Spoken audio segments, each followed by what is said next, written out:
अस्सलाम वालेकुम रहमतुल्लाहि व बरकातुहू। नाजरीन, लाइफ लाउंज में आपका होस्ट डॉक्टर इदरीस आपको वेलकम करता हूँ। आप हमारे प्रोग्राम के फॉर्मेट से वाक़फ़ हैं। हम आपकी लाइव कॉल्स लेते हैं, स्किन से मुताल्लिक़ बिलखुसूस और मेडिकल से मुताल्लिक़ बिलउमूम मुख्तलिफ़ मौज़ूआत पे बात की जाती है। जो आपकी क्वेरीज़ होती हैं, आपके क्वेश्चन होते हैं, उनको हम आंसर करते हैं। हमारे प्रोग्राम में फ़ॉर्मेट के हिसाब से हमारे एक जो ख़्वाबों की ताबीर के माहिर हैं वो भी हमारे साथ होते हैं, लेकिन अनफॉर्चुनेटली आज तबीयत की नासाजी की वजह से वो हमें ज्वाइन नहीं कर पा रहे। आपके उनसे रिलेटेड कोई सवालात हों वो आप कर सकते हैं, जो नेक्स्ट प्रोग्राम में इंशाल्लाह कल जब वो आते हैं तो उनसे हम आपके सवालों के, आपके ख्वाबों की ताबीर के बारे में पूछेंगे।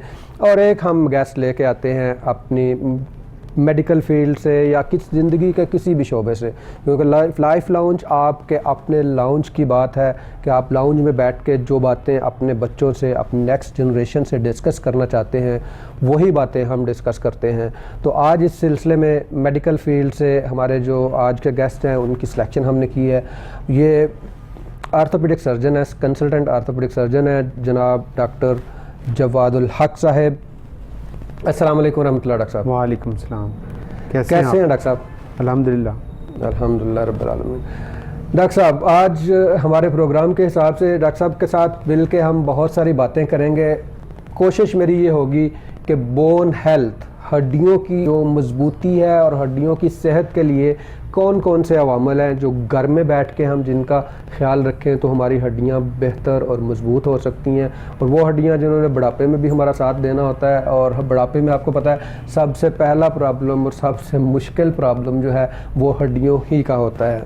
तो आज कोशिश करेंगे कि डॉक्टर जवादुल हक से वो बातें की जाएँ कि यंग एज में आजकल चूँकि हमारा लाइफस्टाइल ऐसा है कि मैकेनिकल पेन्स, बैक पेन हो गई, गर्दन की दर्द हो गई, मोहरों के दर्द हो गए, और बहुत सारी दर्दें जो हैं वो हमारे लाइफस्टाइल की वजह से आ रही हैं। हम कोशिश करेंगे कि लाइफस्टाइल पे भी बात की जाए कि हड्डियों की सेहत के लिए लाइफस्टाइल कितना इम्पॉर्टेंट है। और इसके साथ साथ स्किन से मुताल्लिक हम एक आज जिस मौजू पे बात करना चाहूँगा मैं, वो बहुत सारे लोगों ने कहा कि इस पे फिर से बात करें और थोड़ी डिटेल में भी बात करने की कोशिश करें कि जो स्कार्स हैं, एक हमने एक्नी स्कार पे तो डिटेल में बात की, आज हम कोशिश करेंगे कि ओवरऑल जो स्किन पे स्कार्स होते हैं, एक्नी के अलावा भी बहुत सारा, ये एक बहुत बड़ा मसला होता है, स्पेशली अगर चेहरे पे हो जाए या जो जिसको हम कीलाइड स्कार कहते हैं, एक बड़ा स्कार बन जाता है, अगर वो हो जाए जो आमतौर पे चेस्ट पे और या शोल्डर्स पे होता है तो उसमें भी बहुत सारे मसाइल होते हैं। तो इसको भी हम डिस्कस करने की कोशिश करेंगे। आइए चलते हैं डॉक्टर साहब की तरफ। डॉक्टर साहब अस्सलाम वालेकुम, बताइए कैसे हैं आप और आप कहाँ पे काम करते हैं? अल्हम्दुलिल्लाह मैं बिल्कुल ठीक हूँ। आप कैसे हैं इदरीस साहब? अल्लाह का बेपना करम अल्हम्दुलिल्लाह। मैं गुरकी हॉस्पिटल में कंसल्टेंट ऑर्थोपेडिक सर्जन हूँ और मैं पिछले 3 साल से गुरकी हॉस्पिटल में काम कर रहा हूँ। उससे पहले मैं मेयो हॉस्पिटल में काम कर चुका हूँ और मैंने अपनी ग्रेजुएशन भी king Edward medical university Mayo hospital से की है। ज़बरदस्त। डॉक्टर साहब, जब बात हम करते हैं बोन हेल्थ, हड्डियों की सेहत, तो इससे क्या मुराद लिया जाए? बोन हेल्थ एक्चुअली एक ऐसी चीज़ है जिसके ऊपर बहुत कम तवज्जो दी जाती है। जैसे कि आप माशाल्लाह स्किन के बारे में बात करते हैं, वो हमारी ज़ाहिरी तौर पे नज़र आती है तो लोग उसके बारे में जल्दी कॉन्शियस हो जाते हैं। लेकिन हड्डियाँ क्योंकि हमारी बॉडी में ज़्यादा छुपी हुई जगह पर होती हैं तो ज़्यादातर वो निगलेक्ट होती रहती हैं अनलेस कि जब तक प्रॉब्लम डेवलप नहीं हो जाती। और प्रॉब्लम कैसे होती है? कमर में दर्द आ जाती है, थोड़ी सी उम्र ज़्यादा होती है तो घुटनों में दर्द शुरू हो जाती हैं और जिस्म के मुख्तलिफ हिस्सों में दर्द होती है। तो बोन हेल्थ पे तवज्जो देने की बहुत ज़रूरत है। उसके लिए कुछ चीज़ें हैं बहुत अहम, जो करें हम अपनी लाइफस्टाइल में अडॉप्ट करें तो बोन हेल्थ इम्प्रूव हो सकती है। ठीक है डॉक्टर साहब, इसको हम सिस्टमेटिकली लेके चलते हैं। सबसे पहले तो हम बात करते हैं बच्चों में क्योंकि बोन जो है वो जैसे बंदा पैदा होता है तब से लेके वो बोन्स जाती हैं हमारी आखिर एज तक हमारे साथ जाती हैं और बहुत सारे मसाइल होते हैं। और मैंने ये देखा है कि वो मसाइल अगर शुरू से ही, बचपन से ही बच्चों को उनका स्पेशली पोस्चर और ख़ुराक में कि बोन्स के लिए क्या क्या चीज़ें ज़रूरी हैं उनका ध्यान दिया जाए तो आगे जाके वो बहुत ज़्यादा बेनिफिशियल होता है। तो थोड़ा सा पीडियाट्रिक बोन हेल्थ पे बात करते हैं, उसके बाद फिर हम पोस्चर पे भी बात करेंगे। पीडियाट्रिक बोन हेल्थ में जो सबसे ज़्यादा ज़रूरी चीज़ है वो ये है कि मिल्क कंजप्शन। बच्चे अमूमी तौर पे दूध पीते हैं, अगर माँ का दूध पिए तो सबसे अच्छा है क्योंकि वो सिर्फ दूध ही नहीं, उसमें बहुत सारे न्यूट्रिशनिस्ट एलिमेंट और विटामिन वगैरह शामिल होते हैं। ठीक है। दूसरी एक चीज़ जो इम्पॉर्टेंट है वो विटामिन डी का इस्तेमाल है। ठीक। आजकल हमारे लाइफस्टाइल में, क्योंकि घरों के अंदर रहना, छोटे घर और एसी वाले कमरों में रहना, धूप से बचना या रंगत के लिहाज से कि धूप में ना जाएं, तो विटामिन डी की नेचुरल प्रोडक्शन कम हो गई है। ठीक और है। उसके लिए हमें उसके कंपनसेट करने के लिए क्या करना चाहिए कि हम विटामिन डी हमारी खुराक में, बच्चों की खुराक में का हिस्सा बनाएं, ताकि वो विटामिन डी एक एलिमेंट है या एक विटामिन है जो कि कैल्शियम को दूध से हड्डियों में अब्जॉर्ब करवाता है। ठीक है। तो बच्चों के लिए एक ये चीज़ है। दूसरा है फिजिकल एक्टिविटी, जैसे हम देखते जा रहे हैं अच्छा, टेक्नोलॉजी। विटामिन डी की बात हम कर रहे थे, तो विटामिन डी, सन, जो धूप है, ये सबसे बड़ा सोर्स है। इसके अलावा आपने कहा डाइट में इंक्लूड करना चाहिए, तो उसके लिए क्या क्या कुछ खुराकें देनी चाहिए, खाने में स्पेशल चीज़ें होनी चाहिए, या कि इसके साथ साथ उनको मेडिसिन दी जाए? खाने के मतलब ये है कि विटामिन डी बिल्कुल एक्टिव फॉर्म में किसी भी खाने की चीज़ में दवाई के अलावा नहीं मौजूद। लेकिन बहुत सारे प्लांट सोर्सेज और एनिमल, यानी कि सब्जियों में और इसके अलावा गोश्त में विटामिन डी की बेस फॉर्म्स मौजूद हैं। वो जब बेस फॉर्म इंसानी जिस्म में दाखिल होती हैं तो सूरज की रोशनी के ख़ास UVB लाइट में एक्टिव फॉर्म में बन जाती हैं। तो लिहाजा अगर आपकी खुराक मल्टीपल, मतलब एक डाइवर्स खुराक है, तो आप बेस फॉर्म तो हासिल कर ही लेते हैं। बच्चे में अगर आपने दूध के बाद दूसरी ग़िज़ाई जिनास शामिल कर दी हैं तो बेस फॉर्म उसको मिल जाती है, उसको सन एक्सपोजर की ज़रूरत होती है। लेकिन अगर बेस फॉर्म नहीं अवेलेबल हो रही या सन एक्सपोजर एडिक्वेट नहीं है, तो फिर विटामिन डी के सप्लीमेंटेशन, जैसे कि विटामिन डी ड्रॉप्स को ऐड किया जा सकता है खुराक में, ताकि वो उनकी विटामिन डी की कमी को ना पूरा करते रहें। ठीक है। हमारे ज़माने में तो डॉक्टर साहब ये हुआ करता था कि हर रोज़ सुबह सुबह सारे बच्चों को लाइन में लगा के नानी या दादी जो है वो उनकी मालिश करती थी, नाना करते थे, दादा करते थे, उनकी मालिश करनी और उनको धूप में जो है ना वो घूमने फिरने के लिए छोड़ देना, और डेफिनेटली उससे होता है विटामिन डी की एक इनफ मिकदार मिल जाती है। और आजकल चूँकि हम लोग सहल परस्त भी हो गए हैं और धूप के फ़ायदों के बजाय उसके नुकसानात ज़्यादा बताए जाते हैं, स्पेशली हम लोग जो स्किन के डॉक्टर हैं, इन्होंने लोगों को शायद धूप से डरा दिया हुआ है। मैं ये कहता हूँ कि excess of everything is bad, और हमें हमारे मज़हब में भी कहा गया है कि हर चीज़ में औसतल उमूर के मुताल्लिक़ कहा गया है कि हर चीज़ में एक बैलेंस जो है ना वो बड़ा इंपॉर्टेंट होता है। वो आपकी खुराक है, जैसे आपने कहा कि बैलेंस डाइट दी जाए तो आलमोस्ट सारे विटामिन्स मिल जाते हैं। इसी तरह सन एक्सपोजर और सन के एक्सपोजर से बचने का भी एक बैलेंस होना चाहिए, ताकि नेचुरली और नॉर्मली जो विटामिन डी है बोन हेल्थ के लिए वो मिल जाता है। अब हमारे यहाँ डॉक्टर साहब कितना ज़्यादा है बच्चों में बोन की प्रॉब्लम्स?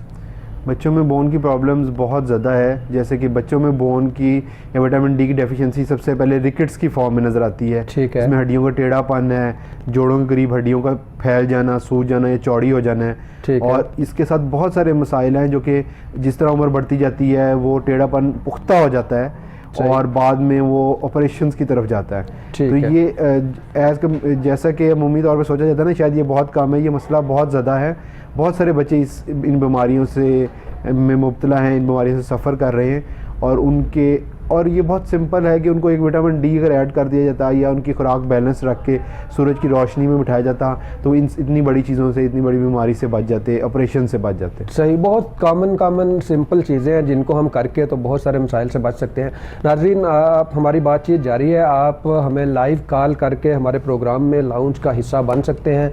आपको अगर स्किन से मुताल्लिक़ कोई प्रॉब्लम है वो आप पूछ सकते हैं, हड्डियों से मुताल्लिक, जो जॉइंट्स का या कोई फ्रैक्चर्स का, इस तरह का कोई प्रॉब्लम है तो वो भी आप हमारे साथ डिस्कस कर सकते हैं। डॉक्टर साहब, अभी आते हैं हम बड़ों की तरफ। जैसे जैसे बंदा बड़ा हो जाता है तो सबसे पहला जो मैकेनिकल पेन्स हैं, जो पोस्चर से रिलेटेड हैं, आजकल आपके सामने है कि मोबाइल ने, लैपटॉप्स ने और हमारे इस सारे लाइफस्टाइल ने, कि हम पहले ये होता था कि लोग कहते थे कि किसी तरह से बच्चा घर में वापस आ जाए। शाम को माएँ जो हैं वो जाके ग्राउंड से बच्चों को कान से पकड़ के लेके आया करती थी। अब ये है कि आज स्टाइल ये हो गया है हमारा कि माएँ कान से पकड़ के कहती हैं कि 2 मिनट के लिए कहीं बाहर भी चले जाओ, क्योंकि छोटे छोटे बच्चे जो हैं उनके पास गैजेट्स हैं और उन गैजेट्स के साथ वो सारा दिन बैठ के निकाल देते हैं। पेरेंट्स के लिए भी आसान है कि बच्चा तंग नहीं कर रहा, रो नहीं रहा, कोई प्रॉब्लम नहीं है, खाना मिला है नहीं मिला, ये एडिक्शन से भी बढ़ के है। मैं तो कहता हूँ कि बच्चे को 14 साल 15 साल से पहले गैजेट्स नहीं देने चाहिए, और मैंने अपने बच्चों को दिए भी नहीं है। लेकिन इसमें बताएं कि जो ये गैजेट्स से रिलेटेड प्रॉब्लम्स हैं ये कौन कौन सी हैं और इनसे किस तरह से बचा जा सकता है? गैजेट से रिलेटेड बहुत ज़्यादा प्रॉब्लम्स हैं। एक तो ये सबसे पहले सेडेंटरी लाइफस्टाइल, यानी सहल पसंदी जैसा लाइफस्टाइल बन जाता है। बच्चे या फिज़िकल एक्टिविटी फिर अगर अवेलेबल हो भी जाए या मौका मिले तब भी वो करना नहीं चाहता कि वो बैठ के उंगलियां हिलाने और उससे खेलना पसंद करेगा, ठीक है।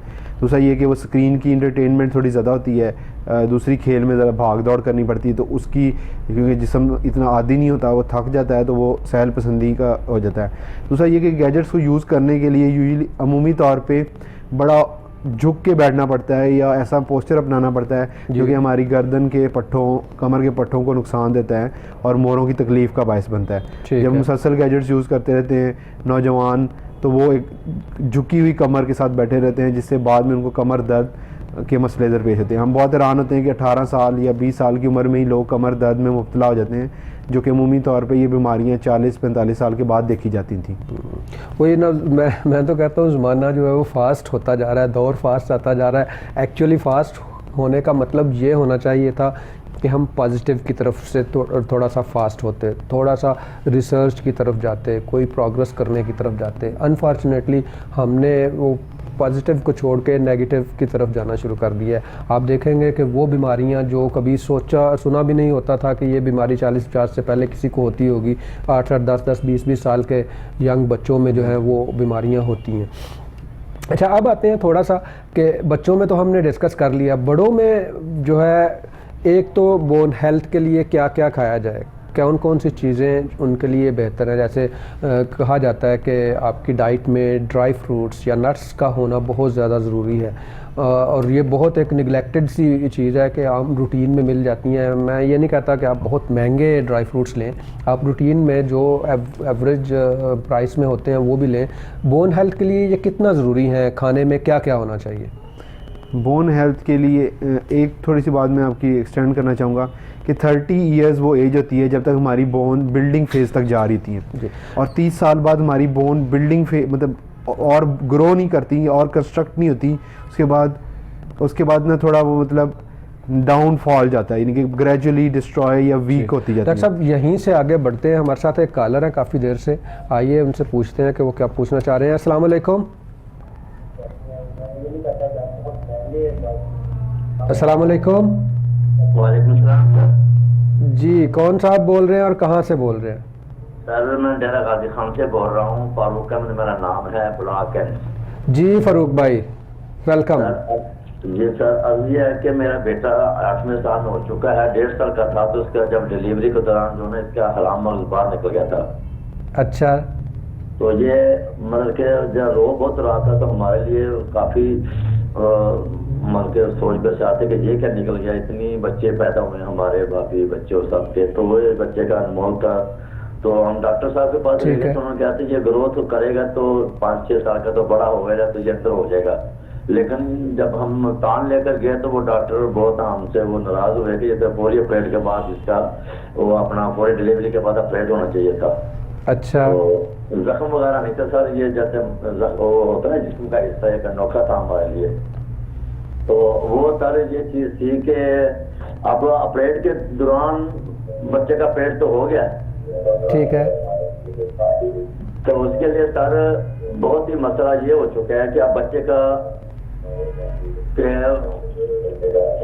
आप टीवी की आवाज बंद कर दें। जख्म होता है ना, 1 साल हो गया इसका, फ्लोर पर चल गया था, छत पे तो सड़ गया था। अच्छा। तो वो सर जब ये चीज अब पहुंच जल गया तो इसका जख्म एक ये जो ना इसके कहते भाई राइट वाला जख्म ठीक नहीं होता थंब का, अंगूठे का, तो वो हमने अंगूठा कटवाना पड़ गया।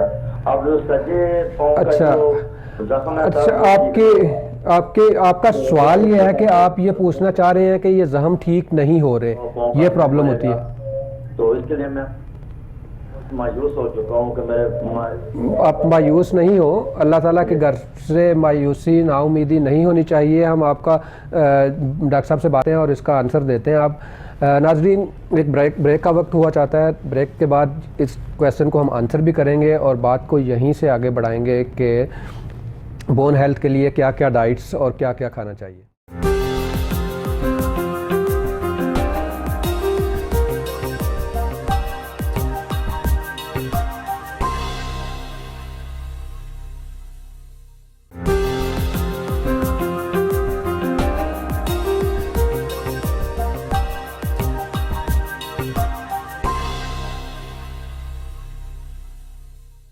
वेलकम बैक नाजरीन। लाइफ लाउंज में, आपके अपने लाउंज में हम बातें कर रहे हैं हड्डियों के मुतालिक, हड्डियों की सेहत से मुतालिक और हड्डियों को कैसे मजबूत बनाया जा सकता है इससे, और स्किन से मुतालिक। ब्रेक से पहले हमारे साथ फ़ारूक साहब थे डेरा गाजी खान से। उन्होंने एक क्वेश्चन किया, अगर से वो डॉक्टर साहब से रिलेटेड तो नहीं है, लेकिन डॉक्टर साहब फ़ारूक साहब को बच्चे का इशू था, उन्होंने ऑपरेट करवा लिया है, और क्या कहना चाहेंगे आप? जी, उन्होंने जो मामला बताया है, उन्होंने बताया कि बच्चे को डिलीवरी के दौरान कुछ ऐसा आया। बेसिकली बच्चे ने जो मसला फेस किया है वो पैदाइश के वक्त या माँ के पेट के अंदर उनके हराम मगज़ के ऊपर जो झिल्लियाँ थी वो पूरी तरह बंद नहीं बन सकती। सही। तो जब वो बच्चा पैदा हुआ तो वो हराम मगज़ का कुछ हिस्सा बिल्कुल जिल्द से बाहर था या बाहर को निकला हुआ नज़र आता था। इस तरह के हिस्सों के ऊपर क्योंकि जिल्द नहीं होती, जब वो बच्चा रोता है, ज़ोर लगाता है, तो वो थोड़े और उभर जाते हैं, जिससे वो वालिदैन परेशान हो जाते हैं। ऐसी सूरत हाल में फ़ौरी ऑपरेशन की भी ज़रूरत होती है, क्योंकि वहाँ से इन्फेक्शन पूरे हराम मगज़ में और दिमाग में जाने का डर होता है। अब उन्होंने ऑपरेट कराया शायद थोड़े डिले से या जब भी, तो अब वो 5 साल की उम्र में बता रहे थे कि ऑपरेट के बाद उनके बच्चे के ना पाँव पे ज़ख़म है जो कि सही नहीं होते। मेरे नज़दीक कुछ बातें ज़रा डिटेल से नहीं पूछी जा सकी, लेकिन अगर बच्चे के धड़ में नीचे महसूस करने की हिस्स यानी सेंसेशंस ख़त्म हो जाएं तो उस सूरत में जो ज़ख़म बनते हैं ना वो ठीक नहीं होते। सही। तो ज़्यादातर इम्कान यही है कि जब वो ऑपरेट हुआ तो ऑपरेट की वजह से हराम मगज़ को जो डैमेज था या कुछ पहले झिल्ली बनने की वजह से डैमेज था, उसके बाद धड़ के नीचे वाले हिस्से काम करना छोड़ गए और वहाँ पे अब महसूस नहीं होता, इसलिए बच्चा जल भी गया शायद, तो उसको पता भी नहीं चला कि जल रहा हूँ तो मेरा पाँव वगैरह पीछे हट जाए। तो अब वो उस जिस जगह पर महसूस नहीं होता उस जगह के ज़ख़म जल्दी नहीं भरते, जैसा कि आप लोगों को अमूमी तौर पे पता है कि शुगर के मरीज़ों को क्योंकि महसूस नहीं होता पाँव पे, तो उनके पाँव के ज़ख़म भी जल्दी नहीं भरते। तो इस तरह के ज़ख़मों के लिए ना बहुत ज़्यादा मेहनत और केयर की ज़रूरत है। वैक्यूम ड्रेसिंग्स आती हैं जो ज़ख़म के अंदर से फाजिल मादे को सक करती रहती हैं और ज़ख़म छोटा होता जाता है। इस तरह की कोई एक्टिव ट्रीटमेंट से वो बेहतर हो जाते हैं। जो अमूमी ज़ख़म होते हैं ना, आम लोगों के ज़ख़म, उस तरह के इलाज से नहीं वो सही होते, जैसे आम सादा पट्टी से नहीं सही होंगे। मतलब इसमें 2-3 चीज़ों का ख्याल रखें फ़ारूक भाई। जब कभी अगर ऐसा लगे कि बच्चे को कोई चोट लगी है या कोई ज़ख़म हुआ है तो उसमें फिर इंतज़ार नहीं करें। जितनी जल्दी आप डॉक्टर के पास पहुंचेंगे उतनी जल्दी जो है वो उसकी ट्रीटमेंट के चांसेस और इलाज के जो है उससे रिकवर होने के चांसेस बढ़ जाते हैं। नहीं तो जैसे डॉक्टर साहब ने बताया बहुत सारी ड्रेसिंग्स हैं और इसके लिए बहुत ज़्यादा जिसे कहते हैं वो काम करना पड़ता है, और मल्टी डायमेंशनल अप्रोच इसको कहते हैं, जिसमें जो वूंड केयर वाले हैं वो भी इन्वॉल्व होते हैं, डेफिनेटली हड्डियों वाला डिपार्टमेंट भी आता है और जनरल सर्जरी को भी इन्वॉल्व करना पड़ता है। और साथ साथ आपने ये भी देखना है कि कहीं जैसे डॉक्टर साहब ने डायबिटीज़ का कहा, कोई और बीमारी तो नहीं है ऐसी जिसका पता नहीं चल रहा, जिसकी वजह से वूंड हीलिंग प्रॉपर नहीं हो रही। और लेकिन ये है कि जब भी कभी कोई प्रॉब्लम हो कोशिश करें कि एक स्पेसिफिक या क्वालिफाइड डॉक्टर को एज़ अर्ली एज़ पॉसिबल दिखाया जाए ताकि वो उस हिसाब से उसकी ट्रीटमेंट की जाए। तो डॉक्टर साहब बात को आगे बढ़ाते हैं कि हमने बोन हेल्थ पे बात की कि बहुत सारी बैलेंस डाइट खाने का तो बहुत इम्पॉर्टेंट रोल होता ही होता है। अब मुझे ये बताइए कि हड्डियों की सेहत के लिए एक्सरसाइज का कितना रोल है? देखिए, एक्सरसाइज का रोल तो शायद बैलेंस डाइट से भी थोड़ा ज़्यादा है, क्योंकि जब आप बैलेंस डाइट लेते हैं अगर उसकी कंजप्शन या उसका इस्तेमाल नहीं जिस्म में हो रहा तो वो ज़्यादातर आपको मोटापे का बायस बनती है या जिस्म से फाजिल मादों की सूरत में निकल जाती हैं। और इस्तेमाल क्या है? इस्तेमाल ये कि जैसे कि हड्डियों और पट्ठों के लिए इस्तेमाल यही है कि वर्जिश की जाए। ठीक है। अगर कोई जैसे कि एक सुना जाता है कि एस्ट्रोनॉट्स जब आते हैं तो उनका भी वज़न कम हो जाता है, या अगर कोई मुसलसल बिस्तर पे रहे तो उसकी हड्डियाँ कमज़ोर हो जाती हैं। तो ये सारी चीज़ें इस चीज़ की निशानदही करती हैं कि अगर वर्क या बॉडी जिस्म काम करेगा, पट्ठे काम करेंगे तो हड्डियाँ और मजबूत होंगी, उसमें और कैल्शियम डिपॉजिट होगा, पट्ठों के अंदर मोटाई में इजाफा होगा, प्रोटीन ज़्यादा आएंगी। और अगर काम नहीं लिया जाएगा तो वो भुरभुरी हो जाएंगी या पोरस हो जाएंगी या ऑस्टियोपोरोटिक हो जाएंगी। तो एक्सरसाइज बहुत ज़रूरी है। जैसे मैंने पहले भी जिक्र किया था कि 30 साल की उम्र तक हड्डियाँ ग्रोथ फेज़ में या बिल्डिंग फेज़ में होती हैं। उस एज में एक्सरसाइज बहुत ज़रूरी है। अमूमी तौर पे क्योंकि हम मसरूफ़ बहुत ज़्यादा हो गए हैं आजकल, तो ख्याल एक्सरसाइज का भी अगर आता है ना तो जब हड्डियों में दर्द शुरू हो जाती है तब आता है। तो तब अमूमन बिल्डिंग फेज़ गुजर जाता है, तब सिर्फ मेंटेन किया जा सकता है। लेकिन अगर 30 साल की उम्र से पहले एक एक्सरसाइज रूटीन अपनाई जाए जिसमें जॉगिंग है, मल्टीपल एक्सरसाइज हैं, जिम भी ऐड किया जा सकता है, नमाज एक बहुत बड़ी एक्सरसाइज है। नमाज में तो हमें दिन में 5 दफ़ा एक्सरसाइज का मौका मिलता है, बेशक। ठीक है। तो ये सारी एक्सरसाइज का एक रूटीन हो जिसमें नमाज भी शामिल हो, कुछ जॉगिंग या वॉक, ब्रिस्क वॉकिंग हो, और कुछ जिम अगर फुर्सत हो तो जिम हो, इससे हमारी हड्डियाँ बिल्ड ज़्यादा होंगी। यानी एक इमारत है वो पहले ही मजबूत बनेगी, फिर उसकी खस्ता हाली में ज़्यादा टाइम लगेगा, और एक इमारत है जो पहले ही कमज़ोर बनी है वो थोड़े ही सालों में खस्ता हाल या कमज़ोर हो जाएगी। तो जो हड्डियों की इमारत है उसको 30 सालों में मजबूत बनाएं ताकि वो बढ़ती उम्र के साथ साथ कुछ ज़्यादा अरसा काम कर जाए। जैसे कि हम देखते हैं कि पुराने लोगों में से 70 साल तक भी उनकी हड्डियाँ इतनी मुतासर नहीं होती जितनी आजकल के लोगों की 40-45 साल की उम्र में हड्डियाँ ख़राब हो जाती। डॉक्टर साहब, मेरे नाना अबू अल्लाह ताला जन्नत नसीब करे, मेरे साथ उनका बड़ा अच्छा ताल्लुक़ था। तो वो 90+ थे, तो मुझसे ज़्यादा वो तेज़ चलते थे उस वक्त जब हम 10-20 साल की एज में जब चलने और हमारे वक्तों में तो आपको पता खेल कूद ज़्यादा होती थी। तो जब हमें पैदल चलना होता था तो कोशिश ये होती थी कि हम साइकिल ले लें या किसी और कोई तरीका इख्तियार करने की कोशिश करें, लेकिन वो हमसे ज़्यादा चलते थे। और सिर्फ ये इसीलिए कि उन्होंने एक प्रॉपर मेंटेन किया होता। पहले वक्त में चूँकि लाइफस्टाइल ऐसा था कि खेतों में काम करना, बाकी ज़मींदारा करना, ये सारी चीज़ें वो आपकी बोन हेल्थ को बेहतर रखती थी। डॉक्टर साहब, एक मिथ है, एक कॉन्सेप्ट है जो लोगों में आम तौर पे होता है, मैं चाहता हूँ कि उस पर भी थोड़ी सी रोशनी डालें कि लोगों का ये ख्याल है कि एक्सरसाइज करने से हड्डियों में दर्द शुरू हो जाती है और उस दर्द की वजह से फिर वो एक्सरसाइज छोड़ देते हैं। ऐसा क्यों है? जी, आपने बिल्कुल बहुत अच्छे नुक्ते पे रोशनी डाली है, या हाईलाइट किया है। लोगों का कॉमन सवाल होता है एक्सरसाइज करने से हड्डियों में दर्द नहीं होती। इस तरह एक्सरसाइज को एक ना रूटीन से फॉलो करें। बात करते हम चाहते हैं कि एक्सरसाइज करें, तो हम जिम में अगर जाते हैं तो जो वहाँ पे बहुत पहले से कोई एथलीट एक्सरसाइज कर रहा था, हम फौरी तौर पे उसके मुकाम तक पहुँचना चाहते हैं या फौरी तौर पे उसके लेवल की एक्सरसाइज करना चाहते हैं, तो तब हमें हड्डियों में और जोड़ों में दर्द शुरू हो जाती है। या बहुत ज़्यादा हम अनसुपरवाइज्ड एक्सरसाइज कर लेते हैं, यानी कि कोई ऐसी एक्सरसाइज जिसमें बहुत ज़्यादा एनर्जी या बहुत ज़्यादा वज़न उठाना होता है, उसमें किसी की रहनुमाई नहीं लेते, किसी से गाइडेंस नहीं लेते। हम ग्रेजुअल मतलब थोड़ा सा, जिस तरह आजकल दौर तेज़ी में आ गया है तो वो थोड़ा सब्र का पैमाना कम हो गया है। तो एकदम से ही कोई अगर जिम करना शुरू किया है तो उसकी भी एकदम से ख्वाहिश होगी कि मैं एकदम से वो बॉडी हासिल कर लूँ जो कि वो पिछले 3 साल से मेहनत करके कर रहा है। तो हम ना अनड्यू अपनी बॉडी को स्ट्रेन कर लेते हैं। दूसरी बात ये कि एक एक्सरसाइज के साथ न्यूट्रिशन भी होनी चाहिए। आपने एक्सरसाइज शुरू की है तो आपके जिस्म में वो एनर्जी जा रही है कि वो एक्सरसाइज को पूरा कर सके, या फिर वो दूसरी तरफ से आप डाइटिंग तो नहीं कर रहे। जैसे कि ख़वातीन के साथ अक्सर ये मामला होता है, अगर उनको एक्सरसाइज की तरगीब दी जाती है ना, क्योंकि वो पहले से डाइटिंग या अपने मोटापे से परेशान होती हैं, तो एक्सरसाइज जब ऐड होती है तो बहुत जल्दी थक जाने के मसले या पट्ठों में दर्द, कंधों में दर्द, कमर में दर्द के मसाइल के साथ आती हैं और समझती हैं डॉक्टर ने शायद गलत गाइड कर दी है। तो इतनी प्रोटीन्स, एटलीस्ट प्रोटीन, दूध वगैरह इतना डाइट में तो होना कि अगर पट्ठे काम कर रहे हैं तो उनके लिए कोई बिल्डिंग ब्लॉक अवेलेबल हो या उनको बनाने की जगह चीज़ अवेलेबल। जी, इसमें वही जो आपने बड़े अच्छी बात की, 2 चीज़ें बड़ी इंपॉर्टेंट हैं। एक तो ये है कि ग्रेजुअल बिल्ट अप होना चाहिए ताकि एकदम से बहुत ज़्यादा स्ट्रेन नहीं हो, और दूसरा वार्म अप्स बड़े इंपॉर्टेंट होते हैं। जब भी आप एक्सरसाइज करते हैं या एक्सरसाइज की तरफ जाते हैं तो पहले वार्म अप इस तरह से करें कि आप अपने जो मसल्स हैं या बोन्स हैं या जो स्पेसिफिक पोर्शन की आप एक्सरसाइज करने जा रहे हैं उसको आप एकदम से आप एंड पे नहीं लेके जाएं, बल्कि उसको स्लोली और ग्रेजुअली इम्प्रूव करें। और फिर इसमें यह भी होता है कि अगर आप ज़्यादा करते हैं तो एक एलिमेंट बनता है लैक्टिक एसिड, उस वजह से भी जो मसल्स हैं उसमें वीकनेस आती है, पेन होती है, थक जाता है बंदा।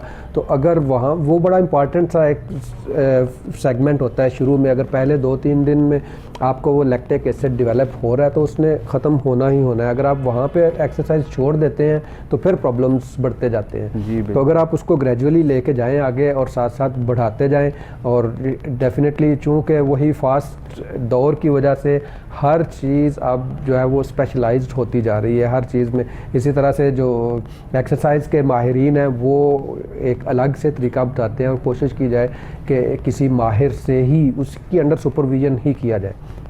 नेक्स्ट अभी आते हैं फ्रैक्चर्स की तरफ। एक सिंपल सा कहा जाता है कि हमारे यहाँ ये होता है, और ये आलमोस्ट हर वो बंदा जिसने फ्रैक्चर देखा हुआ है या जो फ्रैक्चर से गुज़र चुका है उसकी ये कंप्लेन होती है कि डॉक्टर साहब इस वाली हड्डी में मेरा फ्रैक्चर हुआ था, टूट गई थी टांग, तो अब सर्दियाँ जब भी आती हैं उन सर्दियों में इस वाले पोर्शन में पेन बढ़ जाती है? डॉक्टर साहब इसका आंसर मैं आपसे बाद में लूँगा, पहले एक कॉलर को लेते हैं, शामिल करते हैं अपने लाउंज में। अस्सलाम वालेकुम रहमतुल्लाह। अस्सलाम वालेकुम। वालेकुम सलाम। जी, कौन साहब बोल रहे हैं और कहाँ से बोल रहे हैं? आप अपने टीवी की आवाज़ बंद कर दीजिए।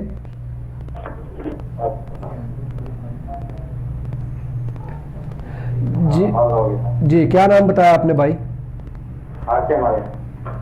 हाकिम भाई कश्मीर से। जी हाकिम, बताइए क्या पूछना चाहते हैं आप? ये पूछना चाहता हूँ, मुझे मेरे हाथ को लगी थी गोली। जी हेलो जी जी।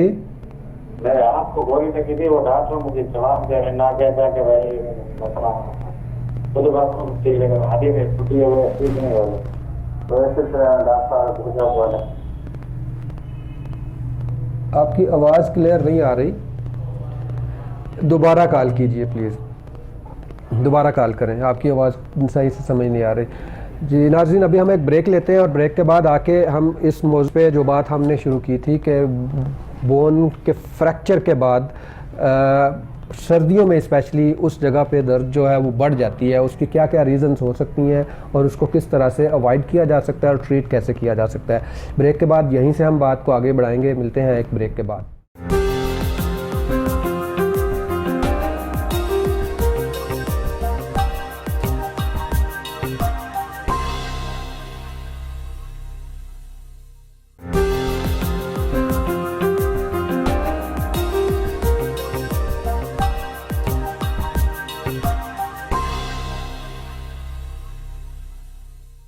जी वेलकम बैक नाजरीन।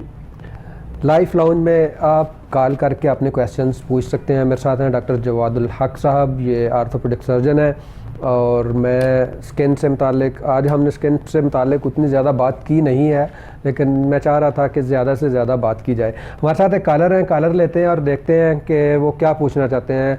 जी अस्सलाम वालेकुम मुजम्मल साहब। वालेकुम सलाम जी, सर क्या हाल है? अल्लाह का शुक्र। मुजम्मल साहब कहाँ से बोल रहे हैं? सर आरिफ वाला से बात कर। आरिफ वाला से। जी मुजम्मल भाई बताइए क्या पूछना चाहते हैं आप? सर मेरे ना जो बाल है ना, यानी कि स्किन है बालों की, जी इसके अंदर पहले खुश्की हुई थी, उसके बाद खुश्की मैंने स्क्रैच की ना, हल्का हल्का सा बालों के अंदर ठीक है। किया, तो उसके अंदर फिर ना छोटे छोटे दाने बन गए हैं। दाने बन गए, उससे ठीक है। पानी यानी कि पानी भी निकलता है उनसे, ठीक है। हाँ जी, पानी निकल रहा है। ठीक है, ठीक है। और आपकी पूरे बाल जो गीले हो गए, पानी ऐसे लग गया है जैसे नीचे उतर रहा है। ठीक है। इसे सारे में है या कि कहीं कहीं पे थोड़ी थोड़ी जगहों पे है? नहीं, तकरीबन हाफ करते हैं। हाँ ठीक है, ठीक है। ये कब से है आपको? ये तकरीबन 4-5 दिन पहले हुई। ठीक है, ठीक है। मुझे आपके सवाल की समझ आ गई। इसके अलावा और कुछ पूछना चाहते हैं आप? नहीं सर, के साथ फिलहाल यही है। और स्किन के बारे में ये जो जी स्कार जो होते हैं ना, हाँ जी, इनके बारे में थोड़ा सा एडवाइस करते हैं। हाँ जी, वो स्कार्स के बारे में ही आज बात करना है। आप कल दोबारा से हमें ट्यून कीजिएगा, कल मैं स्कार्स पे पूरी डिटेल में बात करूँगा। आज असल में मैंने चाहा कि हड्डियों के मुतालिक, आपको पता है इतने ज़्यादा मसाइल होते हैं, तो उन पे बात की जाए। तो सब पहले तो मैं डॉक्टर साहब आपकी तरफ आता हूँ, फिर मैं मुजम्मल को आंसर करूँगा कि उनको जो सीबोरिक डर्माटाइटिस की वो सिम्टम्स बता रहे हैं। अच्छा, बात हो रही थी कि वो जो दर्द होती है फ्रैक्चर वाली जगह पे, उसकी क्या रीज़न्स होती हैं? असल में मामला कुछ ऐसा है कि हमारे यहाँ अमूमन जिस तरह के मैं पहले भी हम मेंशन किए कि हड्डियों की सेहत की इतनी तवज्जो नहीं दी जाती, तो फ्रैक्चर हीलिंग एक आइडियल पेस पे नहीं होती। यूजुअली फ्रैक्चर ज़्यादा टाइम लेते हैं हीलिंग में, या जब फ्रैक्चर हील भी कर जाते हैं तो उनके अंदर उतनी अच्छी यूनियन अचीव नहीं होती जितनी होनी चाहिए। ऐसे सारी सूरत हाल में जब सर्दियाँ आती हैं तो सर्दियों में वहाँ ब्लड सप्लाई और कंप्रोमाइज़ हो जाती है, खून की नालियाँ सिकुड़ती हैं, तो वो पेन करते हैं, एंड्स फ्रैक्चर एंड्स पेन करते हैं। लेकिन अगर अच्छी खुराक और जो कैल्शियम सप्लीमेंटेशन वगैरह दी जाए फ्रैक्चर के दौरान, फ्रैक्चर को प्रोटेक्ट किया जाए, मुनासिब वर्जिश की जाए जैसे कि फ़िज़ियोथेरेपी कहते हैं फ्रैक्चर की हीलिंग के दौरान, तो उमूमी तौर पे ये मसाइल इस तरह के पेश नहीं आते। दूसरी एक बड़ी वजह जो ये भी होती है कि ज़्यादातर जिस जगह का फ्रैक्चर होता है उमूमी तौर पे उसको कुछ अरसे के लिए हम यानी कि हरकत में नहीं लाते, यानी कि डॉक्टर भी एडवाइस करते हैं कि इस पर वज़न नहीं डालना, इसको हिलाना नहीं है। वो 3-4 माह का दौरानिया या कभी कभार 6 माह का दौरानिया, ठीक। उस दौरान उस टांग के या उस बाजू या उस हिस्से के पट्टे वीक हो जाते हैं और बाद में उन पे उतनी तवज्जो नहीं दी जाती कि वापस उतना स्ट्रॉन्ग हो। तो फिर जैसे ही सर्दियाँ आती हैं तो लैक्टिक एसिड अकोमुलेशन और उसके अलावा ब्लड सप्लाई कम होना, ये सारी चीज़ें ऐड हो जाती हैं और वो जिस्म का हिस्सा दर्द करता है। तो अगर प्रॉपर कंसल्टेशन के साथ कैल्शियम और मल्टीविटामिन शामिल रहें, विटामिन डी इस्तेमाल करते रहें, उसके बाद जब एक दफ़ा डॉक्टर साहब अलाउ कर दें, डॉक्टर अलाउ कर दें कि आप अपनी इसको टांग को हरकत कर सकते हैं, तो फिजियोथेरेपी के पूरे कोर्स से गुजरा जाए, उससे गाइडेंस लेकर चाहे घर में ही फिजियोथेरेपीज़ करते रहें, तो फिर जब अगर रिज़ल्ट आता है तो उसमें अमूमी तौर पर इस तरह की दर्द नहीं होती। ठीक। घर में आप फिजियोथेरेपी का आपने कहा तो मालिश जो है वो सबसे आसान तरीका होता है और उसके लिए मैं तो अपने पेशेंट्स को रिकमेंड करता हूँ कि सबसे बेस्ट जो है वो ऑलिव ऑयल है, जैतून के तेल से अगर मालिश करें और साथ थोड़ा सा उस एरिया को गर्म रखें। गर्म रखने का मेन मकसद तो यही होता है कि वो ब्लड सप्लाई कंप्रोमाइज़ नहीं हो, वेज़ो कंस्ट्रिक्शन नहीं हो, तो उससे वो काफ़ी हद तक बेहतर हो जाता है। तो मुजम्मल ने पूछा था कि उनके सर का प्रॉब्लम था कि जिसमें पहले उनको खुश्की हुई और उसके बाद जब उन्होंने खारिज की तो वो फिर वहाँ पे उनको दाने निकल आए हैं। मुजम्मल, ये टिपिकल सीबोरिक डर्माटाइटिस होता है और ये ड्राइनेस और खुश्की की वजह से और एक फंगल इन्फेक्शन टाइप होता है जिस वजह से ये बढ़ जाता है। तो अब आपने करना ये है कि एंटी डैंड्रफ शैम्पूज़ मिल जाते हैं, फार्मेसी से खरीदिएगा, सुपरमार्केट से नहीं। पहले तो आप 1 हफ़्ता या 2 हफ़्ते एंटी डैंड्रफ शैम्पूज़ मिलते हैं वो यूज़ करके देखें, अगर उससे भी नहीं ठीक हो, आमतौर पे उससे ठीक हो जाता है। साथ आप ऑयलिंग करें, वही ऑलिव ऑयल है, जैतून का तेल है, उससे ऑयल करें ताकि वो जितना ड्राइनेस कम होगी उतनी जल्दी वो ठीक होगा। अगर फिर भी ठीक नहीं हो तो फिर आपको जो है स्किन स्पेशलिस्ट को उधर दिखाना पड़ेगा, वो देख के तो बताएंगे। हो सकता है कि आपको एंटी फंगल या कुछ स्टीराइड्स के लोशन लगाने पड़ें तब जाके वो ठीक हो। लेकिन ये है कि कोशिश करें कि पहले 2 हफ़्ते इसको ट्रीट करने की कोशिश करें। एंटी डैंड्रफ जो शैम्पूज़ हैं वो भी, उनमें भी फंगल एंटी फंगल का काफ़ी सारा कुछ मेडिसिन होती हैं जिस वजह से वो ट्रीट हो जाता है। ऑयलिंग करें, अगर फिर भी नहीं होता तो फिर आपको स्किन स्पेशलिस्ट को दिखाना पड़ेगा क्योंकि वो बाकी की जो मेडिसिन हैं वो शायद आपको ओवर द काउंटर ना मिले। बाकी आपने स्कार्स के बारे में पूछा, तो स्कार्स के बारे में इंशाल्लाह आज हम नहीं बात कर पाए। मैं चाहता था कि थोड़ा सा आर्थोपेडिक्स और बोन से मुताल्लिक ज़्यादा बात हो, तो कल मैं इस पे पूरी बात करूँगा। पूरा प्रोग्राम जो है ना स्कार्स पे, स्किन के जो स्कार्स हैं उन सब पे, जिसमें एक्ने स्कार्स भी इंक्लूडेड होंगे, उन पे हम बात करेंगे और डिटेल में बात करने की कोशिश करेंगे। आप कल हमारे साथ रहिएगा।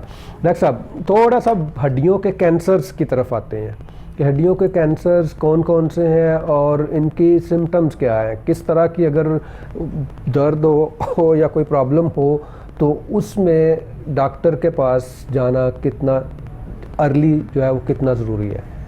हड्डियों की कैंसर एक ऐसी मतलब बीमारी है, बीमारियों का ग्रुप है जिसके मतलब लोगों में आगाही बहुत कम है। लोग ज़्यादातर समझते हैं कि कैंसर शायद दूसरा अंतड़ियों वगैरह या जो अमूमी तौर पे फेफड़ों का जो अमूमी तौर पे आम है वही हो सकते हैं। हड्डियों में भी कैंसर काफ़ी कॉमन है। हड्डियों में कैंसर की कई वजूहात हो सकती हैं।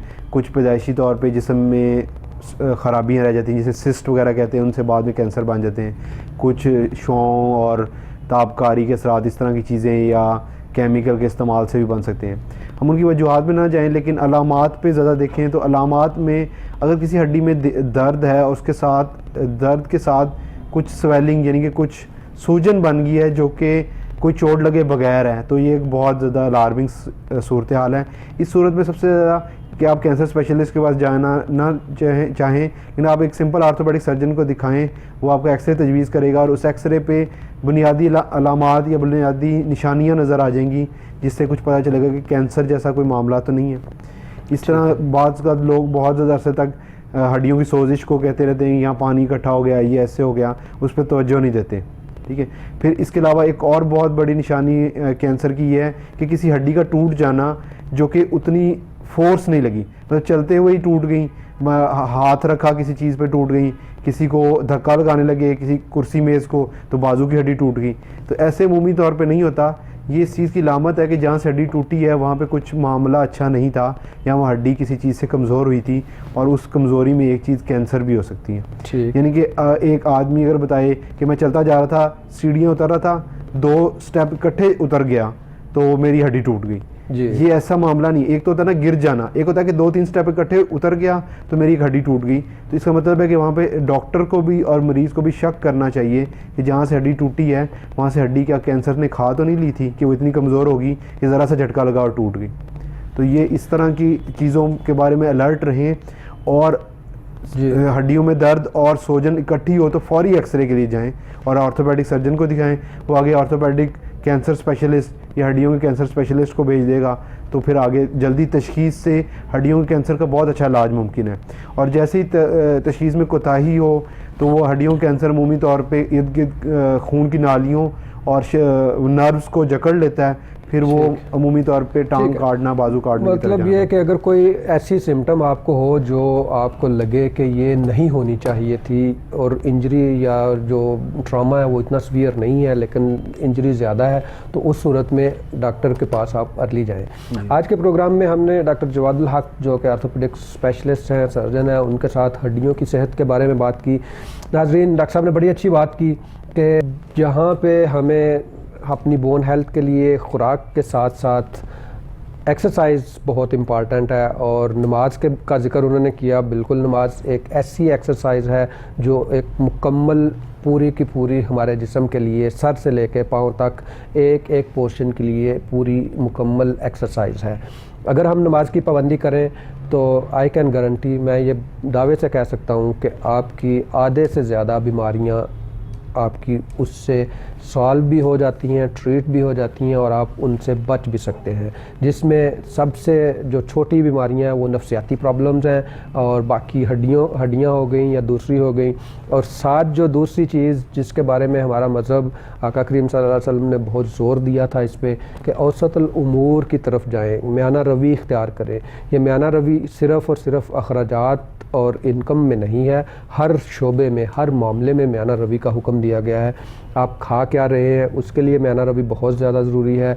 आप कितना अपने बॉडी को एग्जर्ट कर रहे हैं। जो डॉक्टर साहब ने बात की ना कि आप ओवर एग्जर्शन करते हैं जिस वजह से हड्डियों में दर्द, मसल्स में दर्द आ रहा है, वहाँ पे भी आप अगर आप एक्सरसाइज करते हैं तो उसमें भी आपको म्याना रवी उतनी ही ज़्यादा ज़रूरी है जितनी म्याना रवी आप अपनी खुराक के मामले में करेंगे। क्योंकि अगर आप म्याना रवी के साथ औसतुल उमूर को नज़र रखते हुए खाएंगे तो बहुत सारी बीमारियों से वहाँ पे भी बचेंगे। आज के लाइफ लाउंज से अपने मेज़बान डॉक्टर इदरीस को इजाज़त दीजिए। मैं डॉक्टर जवादुल हक आपका बहुत बहुत शुक्रिया अदा करता हूँ, आप तशरीफ़ लाए और बहुत अच्छी बातें हुई। इंशाल्लाह हम फिर भी आपको तकलीफ़ देंगे और हड्डियों से मुताल्लिक़ और भी बहुत सारी चीज़ों की आगाही देंगे। नाज़रीन, आप से मैं इसी बात के साथ इजाज़त चाहूँगा कि मिराज शरीफ का महीना है तो कोशिश करें कि ज़्यादा से ज़्यादा दुरूद सलाम की कसरत करें। अपने मेज़बान डॉक्टर इदरीस को इजाज़त दीजिए। अल्लाह हाफ़िज़। अस्सलामु अलैकुम वरहमतुल्लाहि वबरकातुहू।